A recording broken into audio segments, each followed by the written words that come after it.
अथर्ववेदे द्वितीयाष्टके द्वितीयोऽध्यायः। ॐ सुषुमाया तमद्रिभिर्गोश्रीतामत्सरा इमे सोमत्सरा इमे आराजानादिविस्पृशास्मत्रागन्तमुपनः इमे वामित्रावरुणागवाशिरः सोमाः शुक्रागवाशिरः इम आयातमिन्दवः सोमाः सोदध्याशिरः सुता सोदध्याशिरः उत वामुषसो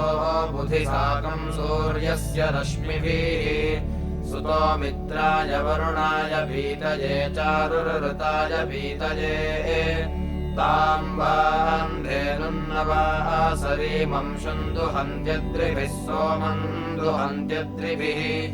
अस्मत्रागन्तमुपनोर्वाञ्चा सोमपीतये अयं वामित्रावरुणाद्रिभिः सुतः सोम आपीतये सुतः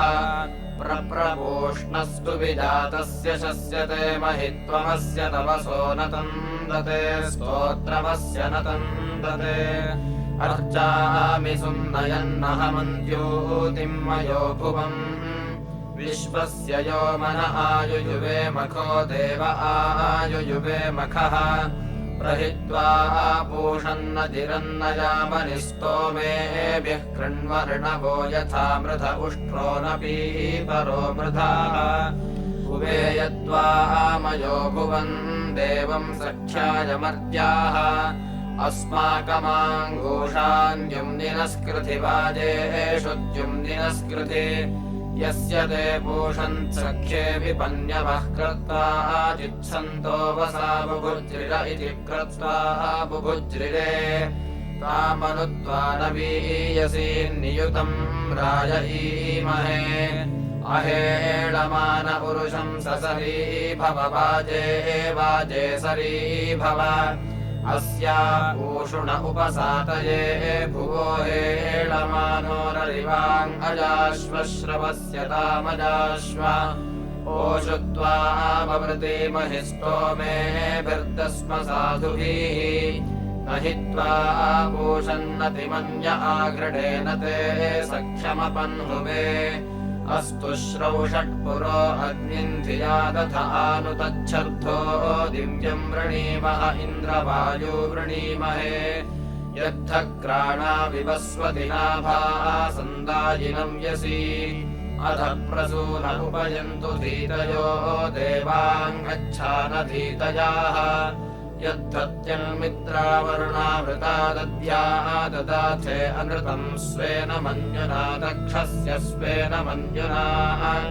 युवोरित्थादिसद्मस्वपश्याम हिरण्ययम् तेभिश्च न मनसा स्वेभिरक्षभिः सोमस्य स्वेभिरक्षभिः युवां स्तोमेभिर्देवयन्तो अश्विना श्रावयन्त इव श्लोकमायवो युवां हव्याभ्या आयवाः युवोर्विश्वा अधिश्रियः पृक्षश्च विश्ववेदसा वृषायन्ते वां पवयो हिरण्यये रथे दस्रा हिरण्यये अचेदिदस्राव्यो नागमृण्वतो युञ्जते वां रथयुजो दिविष्टिष्वद्भस्मानो दिविष्टिषु अधिवां स्थामबन्धुरे रथे दस्रा हिरण्यये पथे वयन्ता वनुषा सतारजोञ्जसा शासतारजाः शचीभिर्नः शचीवसो दिवानक्तं दशस्यतम् मा वां रातिरुपदसत्कदाचनास्मद्रातिः कदाचन वृषन्निन्द्रवृषपाणास इन्दव इमे सुता अद्रिषुता स उद्भिदस्तुभ्यं सुता स उद्भिदाः ते त्वा मन्दन्तु दावने महे चित्राय राधसे येर्भिर्गिर्वाहस्तवमान आगहि सुमृळीको न आगहि ओषूणो अग्ने शृणुहि त्वमीलितो देवेभ्यो प्रवसि यज्ञेभ्यो राजभ्यो यज्ञेभ्यः यद्धत्यामङ्गिरोऽभ्यो धेनुन्दे वा अदत्तन विदान्दुह्रे अर्यमा कर्तरी स चाङ्गेशताम् वेदमे स च मोषुवो अस्मदभितानि पौंस्यासना भुवन्युम्नानि मोदजारिषु तस्मत्पुरोतजारिषु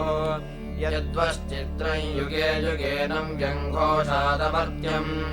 अस्मासु तन्मरुतो यच्च दुष्टरम् दिधृता यच्च दुष्टरम् दध्यङ्घमे जनुषम् पूर्वो अङ्गिराः प्रियमेधः कण्वो अत्रिर्मनुर्विदुस्ते मे पूर्वे मनुर्विदुः तेषाम् देवेष्वायतिरस्माकम् तेषु नाभयः तेषाम् पदे नमह्यानमे गिरेन्द्राग्निहानमे गिरा होतायक्षध्वनिनो वन्तवार्यम् बृहस्पतिर्यजति वेन उक्षभिः पुरुवारेभिरुक्षभिः जगृह्मादूर आदिशम् श्लोकमद्रेरतत्मना अधारयदररिन्दानि सुक्रतुः पुरुसद्मानि सुक्रतुः ये देवासो दिव्येकादशस्थ पृथिव्या मध्येकादशस्थ अप्सुक्षितो महिनैकादशस्थते देवासो यज्ञमिमञ्जुषध्वम् वेदिषते प्रियधामाय सुद्युते धासिमिव प्रभरायो निमग्नजे वस्त्रेणेव वासयामन्मना शुचिम् ज्योतिरथम् शुक्रवर्णन्तमोहनम् अभिद्विजन्मात्रिवृतन्न वृज्यते संवत्सरे वावृथे जग्धमी पुनः अन्यस्यासा जिह्वयाजेन्यो वृषान्या अन्येन वनिनो मृष्टवारणः कृष्णप्रुतौ वे विजे अस्य सक्षिता उभातरेते अभिमातराशिशुम् प्राचादिह्वन्ध्वसयन्तन्द्रुषुच्युतमासाच्यङ्कुपयम् वर्धनम् पितुः मुमुक्षुवो मनवे मानवस्य ते रघुद्रुवः कृष्णसीतास ऊजुवाः असमना अजिरासो रघुष्यदो वातजूता उपयुज्यन्त आशवाः आदस्यते ध्वसयन्तो वृथे रथे कृष्णमभ्वम् महिमर्वः करिक्रतः यत्सेम् महीमवनिम् प्राभिमर्मृषदभिश्वसंस्तनयन्नेति नाददत् भूषन्नयोधि बभ्रूषुनम् न ते वृषे भपत्नीरभ्येतिरोरुवत् जायमानस्तन्वश्च शुम्भते भीमो न शृङ्गादविधाव दुर्गृभिः स संस्थिरो विष्टिरः सङ्गृभायति जानन्नेव जानतीर्नित्य आशये पुनर्वर्धन्ते अपि यन्ति देव्यमन्यद्वर्पः पित्रोः कृण्वते स च तमग्रुवः केशिनीः संहिरेभिर ऊर्ध्वास्तस्थुर्मम् ऋषिः प्रायवे पुनः तासाञ्जराम् प्रमुञ्चन्नेति नानददसुम्बरम् जनयन् जीवमस्त्रतम् अधीवासम् परिमातुलिहन्नः तु विग्रेभिः सत्त्वभिर्याति विज्रयाः वयोदधत्पद्मतेरेरिहत्सदानुष्येनी सजते वर्तनीरः अस्माकमग्ने मघवत्सु दीर्ह्यधस्मसीवान्वृषभोदमूनाः अपास्या शिशुमतीरदीदेर्वर्मेव युत्सु परिजर्भुराणः इदमग्ने सुधितम् दुर्धिता दधिप्रियादु चिन्मन्मनः प्रेयो अस्तु ते यत्ते शुक्रम् तन्वो रोचते शुचितेनास्मभ्यम् वनसे रत्नमात्तम् रथाय नावमुतनो गृहाय नित्यारिद्राम् वर्त्वतीम् रास्यग्ने अस्माकम् वीराम् उतनो मघो नो जनांश्चया पारयाच्छर्मया च अभीनो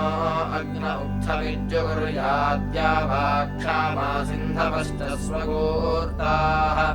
गव्यय्यव्यय्यन्तो दीर्घाहेशम् वरमरुण्यो वरन्त बळित्था दद्वपुषेधायि दर्शतम् देवस्य भर्गः सहसो यतो जनि यदीमुपह्वरते साधते मतिरृतस्य धेनानयन्त सश्रुताः वृक्षो बभुः पितुमान्नित्य आशयेद्वितीयमा सप्तशिवासु मातृषु तृतीयमस्य वृषभस्य दोहसे दश प्रमदिञ्जनयन्त योषणः निर्यतीम् बुद्धान् महिषस्य वर्पस ईशानासश्रवसाक्रन्तसूरयाः यदि मनुप्रदिवो मध्व आधवे गुहासन्तम् मातरिश्वामथायति प्रयत्पितुः परमान्नीयते पर्यापृक्षुतो वीरुधोदम् सुरोहति उपायदस्य जनुषं यदिन्वत आदित्यविष्ठो अपवद्घृणाशुचिः आदिन्मातृराविशत्यास्वाशुचिरहिंस्यमान उर्विया विवावृधे अनुयत्पूर्वा अरुहत्सनाजुवो निनम्यसीष्वपरासु धावते आदिद्धोतारम् वृणते दिविष्टिषु भगमिव पप्रजानासरुञ्जते देवान्यत्कृत्वा मज्मना पुरुष्टुतो मर्तम् शंसम् विश्वथा वेति धायसे वियदस्थाद्यजतो वादचोदितो वारो नवक्वा चरणा अनाकृतः तस्य पद्मम् रक्षुषः कृष्णजम् हसशुचिजन्मनो रजाव्यध्वनः रथो न जातः शिक्वभिः कृतोद्यामङ्गेभिरऋषेभिरीयते आदस्यते कृष्णासो दक्षिसूरजः शूरस्येव त्वेषथादीशते वयाः त्वया ह्यग्ने वरुणो धृतव्रतो मित्रश्चाः शद्रे हर्यमासुदानवः यत्सेमनुक्रतुना विश्वथा विपुररान्ननेमिः परिपूरजाः यथाः त्वमग्ने शशमानाय सुन्वते रत्नय्यविष्ठदेवतातिमिन्वसि तन्त्वानुनव्यम् सहसो युवन्वयम् भगन्नकारे महिरत्नधीमहि अस्मे रयिन्नस्वर्धन्तमो न सम्भगम् दक्षन्नवव्रजासि कर्णसिम् रश्मीङ्ग्रिवयोजमति जन्मनि उभे देवानाम् शंसमृत आच सुक्रतुः उदनः सुद्योत्मा जीराश्वो होता मन्द्रः शृणवच्चन्द्ररथः स नो नेषन्नेषतमैरमोरोऽग्निर्वामम् सुवितम् वस्यो अच्छा अस्ताव्यग्निशिमीवद्भिरर्कैः साम्राज्याय प्रतरम् दधानः अमी च ये मघवानो वयम् च मिहन्न सूरो अतिरिष्टतन्युः समिद्धो अग्नावह देवान् अद्य यतः सृजे तन्तुम् तनुष्व पूर्व्यम् सुतसो मायदाशुषे कृतवन्तमुपमासि मधुमन्तम् तनूनपात् यज्ञम् विप्रस्य मावतः शशमानस्य दाशुषाः शुचिः पावको अद्भुतो मद्धा यज्ञम् मिमिक्षति न राशंसस्त्रिरादिवो देवो देवेषु यज्ञियाः ईडितो अग्नावहेन्द्रम् चित्रमिह प्रियम् इयम् हित्वा मतिर्ममाच्छा सुजिह्ववच्यते स्तृणानासो यतः सृचो बर्हिर्यज्ञे स्वध्वरे वृन्द्ये देवव्यचस्तममिन्द्राय शर्म सप्रथाः विश्रजन्तामृता वृथः प्रजै देवेभ्यो महीः पावकासः पुरुस्पृहो द्वारो देवीरसश्चताः आबन्धमाने उपाकेन क्रोशासा सुपेशसा यह्वीरतस्य मातरासीदताम् बर्हिरासुमत् मन्द्रजिह्वाजुगुर्वणि होतारादैव्या कवी यज्ञन्नो यक्षतामिमम् सिद्धमद्यति विस्पृशम्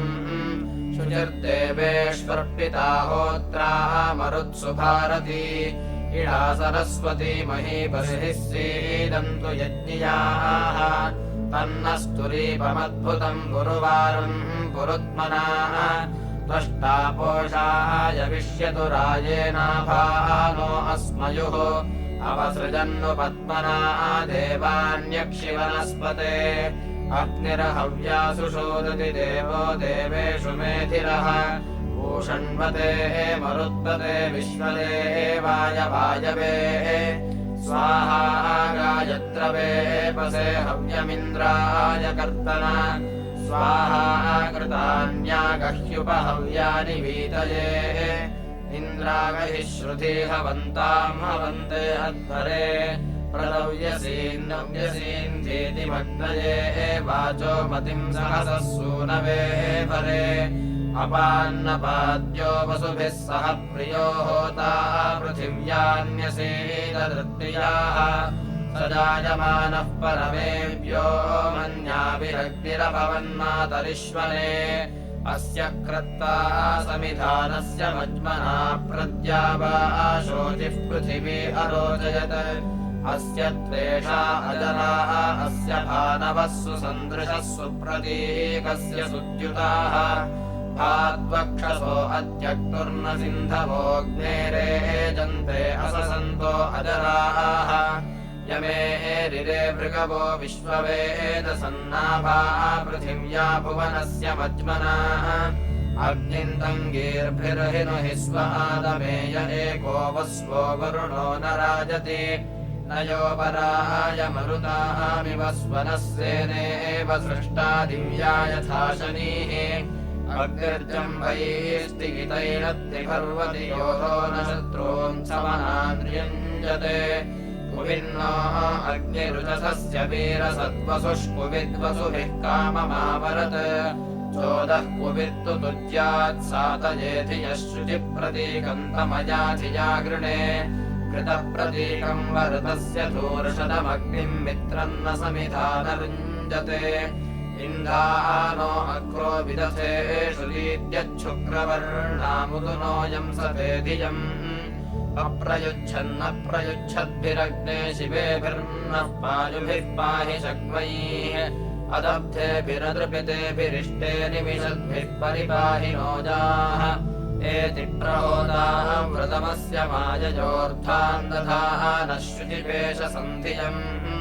अभिसृतः क्रमते दक्षिणावृतो या अस्य नाम प्रथमम् हनिंसते अभिमृतस्य दोहनाः अनोषतयोनौ देवस्य सदने परीवृताः अपामुपस्थे विवृतो यदा वसततः स्वधा अथ यद्याभिरीयते युयोषतः स वयसा तदिग्वपुः समानमर्थम् वितरित्रतामिथः आदेम् भगो न हव्यः समस्पदा वोळ्हुर्न रश्मीन् समयम् स्तसारथिः यमीन्द्वास वयसा सपर्यतः समाने यो नामिथुना समोकसा विवाननक्तम् परितो युवाजनि पुरोचरन् नजरो मानुषायुगा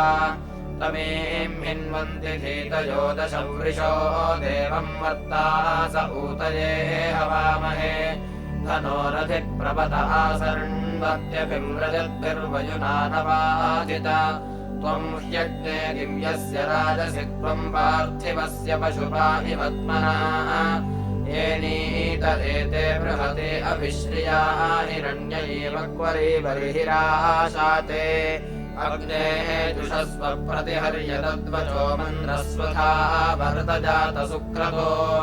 यो विश्वतः प्रत्यङ्गसि दर्शतोऽर्ण्वः सन्दृष्टोऽपि तुमाङ्गिपक्षयाः तम् पृच्छता स जगामास वेदस चिकित्वाङ्गीयते सान्वीयते तस्मिन् सन्ति प्रशिषस्तस्मिन्निष्टयः सवाजस्य शवसः शुष्मिणस्पतिः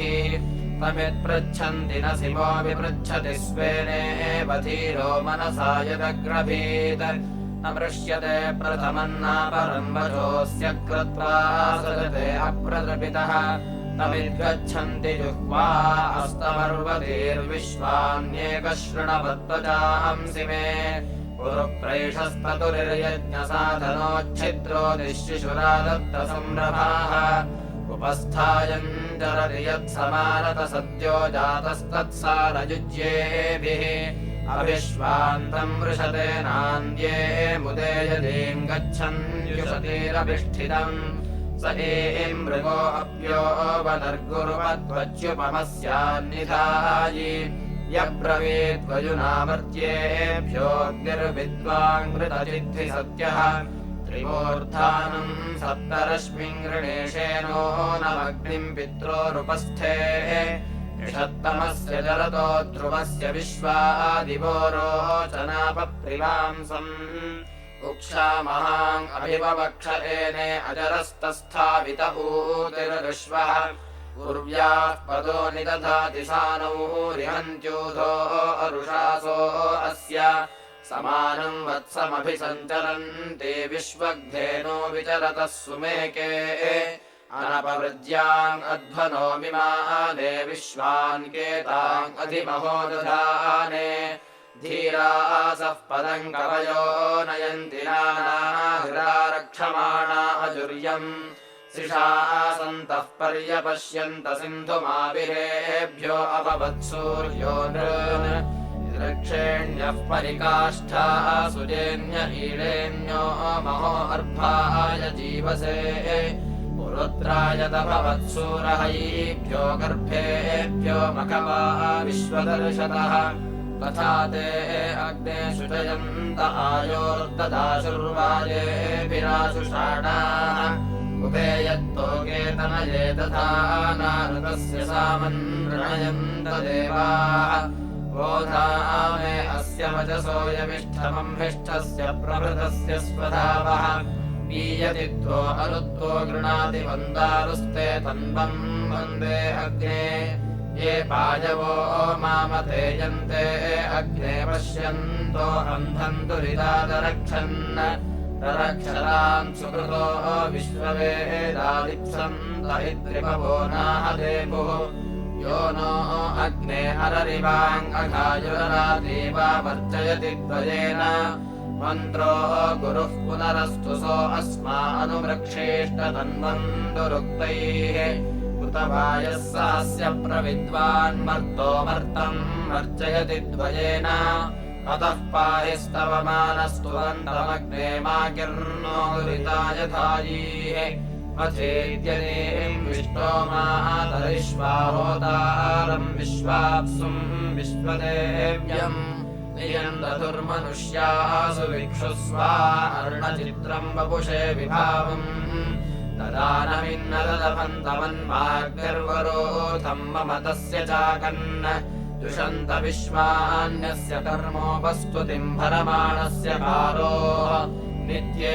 चिन्नुयम् सदने जगृभ्रे प्रशस्तिभिर्दधिरे यज्ञियासः प्रसूनयन्त कृपयन्त इष्टावश्वासो नरथ्योरारहाणाः पुरोणिदस्मो निरिणाति जम्भैराद्रोचते वनया विभावाः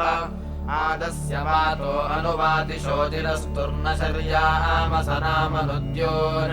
नयम् रिपवो नरिषण्यवो गर्भे सन्तम् प्रेषणा रेषयन्ति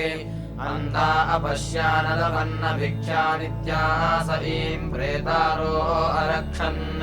महस्सराय एष ते पतिर्दन्निन इनस्य वसुनः पदा उपद्रजन्तवद्रयो विधन्नित स यो वृषा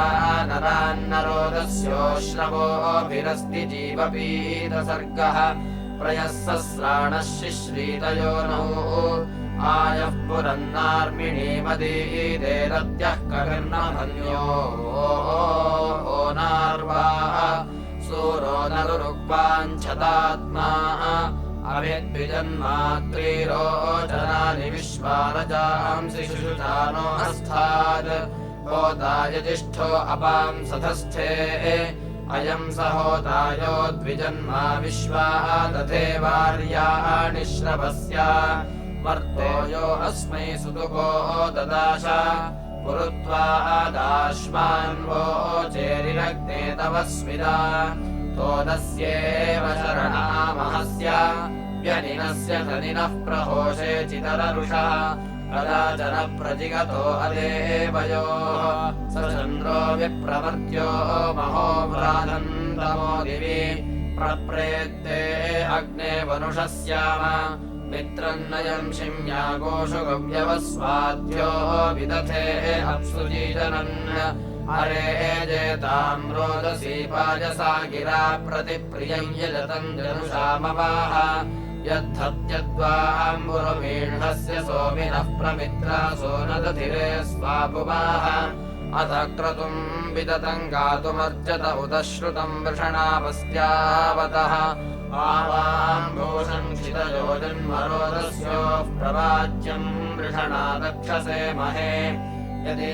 मृताय भरतो यदर्वते प्रहोत्रयाशिम्यावीथो अध्वरम् प्रसाक्षितिरसुरयामहि प्रियर्तावानावृतमाघोषतो बृहत् युवन् दिवो बृहतो दक्षमापुवङ्गान्नसुर्युपयुञ्जाथे अपः मही अत्र महिना वारमृण्मथो रेणवस्तुज आसद्मन्धेन वाह स्वरन्दिता उपरतादिसूर्यमानिमृज उषसस्तक्ववीनिव आवामृताय केशिनीरलोषतमित्र यत्र वरुणगातुमर्चथः अवत्मना सृजतम् पिन्वतम् धियो युवम् विप्रस्य मन्मना विरज्यतः यो वाञ्यज्ञैश्च शमानो हदाशति कविर्होता यजति मन्मसाधनः उपाहतम् गच्छथो वीथो अध्वरमच्छागिरः सुमतिम् गन्तमस्मयो युवाञ्यज्ञैः प्रथमा गोभिरञ्जतरुता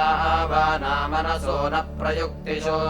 भरन्ति वाम् मन्मना संयता गिरो द्रप्यता मनसा रेवदाशाथे रेवद्वयो दधाथे रेवदाशाथे नरा मायाभिरितभूतिमाहिनम् न वान्द्यावोहभिर्नोत सिन्धवो न देवत्वम् पणयो नानशुर्मघम् युवम् वस्त्राणि वीवसावसाथे युवोरच्छिद्रामन्तवो हसर्गाः अवादिरतमनृतानि विश्वऋतेन मित्रावरुणा सचेथे एतच्चरत्वो विजिकेतदेशाम् सत्यो मन्त्रः कविशस्तर्गावान् त्रिदश्रिम् हन्ति चतुरश्रिरुग्रो देवनिदोः प्रथमा अजूर्यन् अपादेति प्रथमा पद्वतीनाङ्कस्तद्वाम् मित्रावरुणाचिकेत गर्भो भारम् भरत्याचिदस्य ऋतम् विपर्त्यनृतम् निदारीत् प्रयन्तमित्परिदारम् कलीनाम् पश्यामसिनोपनिपद्यमानम्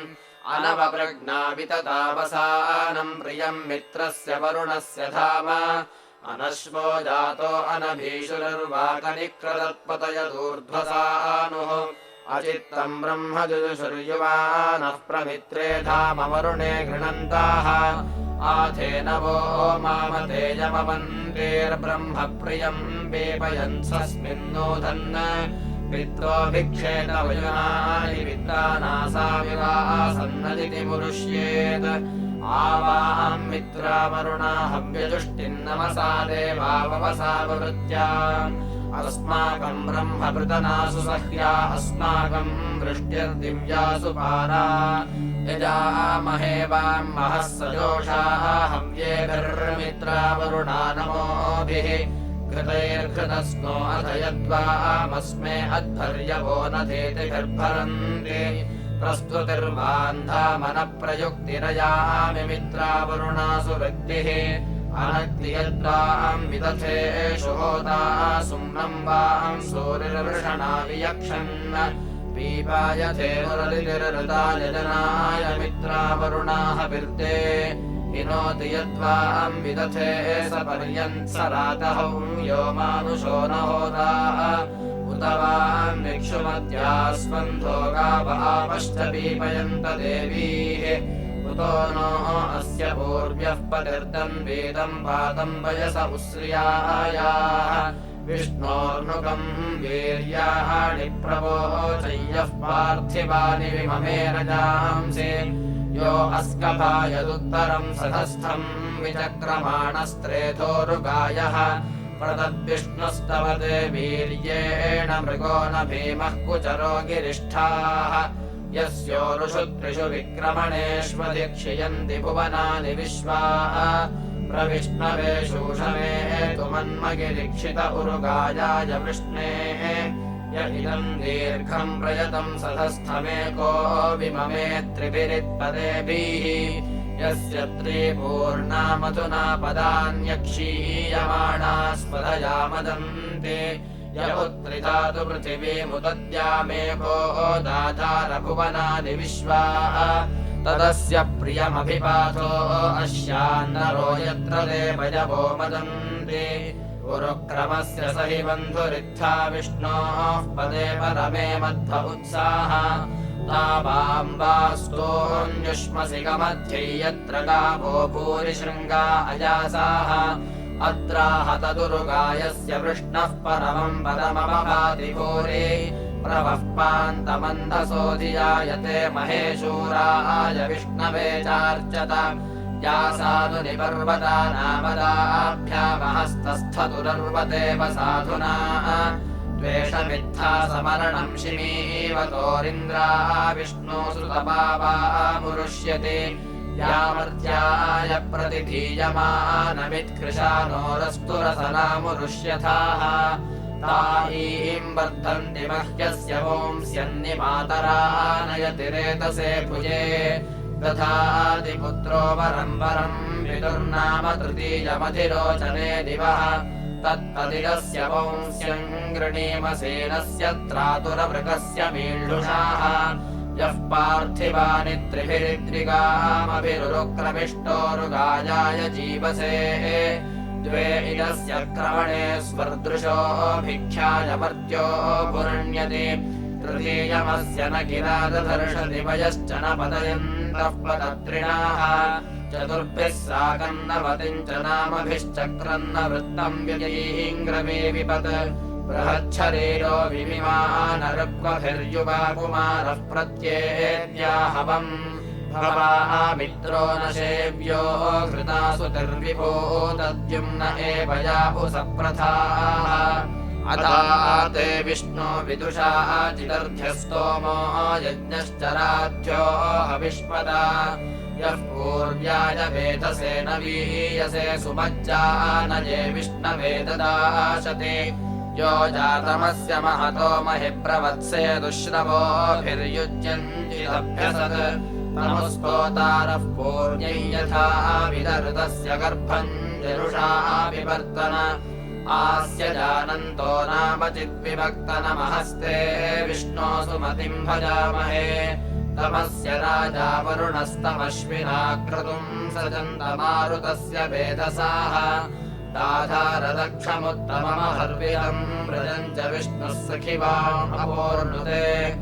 आयो विवाय सजथाय दैव्य इन्द्राय विष्णुः सुकृते सुकृत्तरः वेधा अजिन्वत्रिषधस्थ आर्यमृतस्य भागे यजमानमाभजत् अबोध्यग्निर्ज्म उदेति सूर्यो व्यो उषाश्चन्द्रा मह्यावो अर्चिषाः आयुक्षातामश्विना जातवेरथम् प्रासावीद्देवः सविता जगत्पृथक् यद्युञ्जाते वृषणमश्विना रथम् घृतेन नो मधुना क्षत्रमुक्षतम् अस्माकम् ब्रह्मवृतनासु जिन्वतम् भजन्धना शूरसाता भजेमहि अर्वाङ्कृचक्रो मधुवाहनो रथो जीराश्वो अश्विनोर्यातु सुष्ठुतः त्रिबन्धुरो मघवा विश्वसौभगश्चन्न आवक्षद्विपदे चतुष्पदे आन ऊर्जम् वहतमश्विना युवम् मधुमध्यानः कषयामि मिक्षतम् प्रायुस्तारिष्टम् नीरपांसि मृक्षतम् सेदतम् द्वेषो भवतम् स चाभुवा युवम् हगर्भम् जगतीषु धत्थो युवम् विश्वेषु भुवनेष्वन्तः युवमग्निम् च वृषणावपश्च वनस्पतीङ्ग्रश्विना वैरजेथा युवम् हस्थो भिषजा भेषजेभिरथो हस्थो रथ्या आराध्येभिः अथो क्षत्रमधिधत्थ उग्रायो वाम् हविष्मान् मनसा ददाश इति द्वितीयाष्टके द्वितीयोऽध्यायः।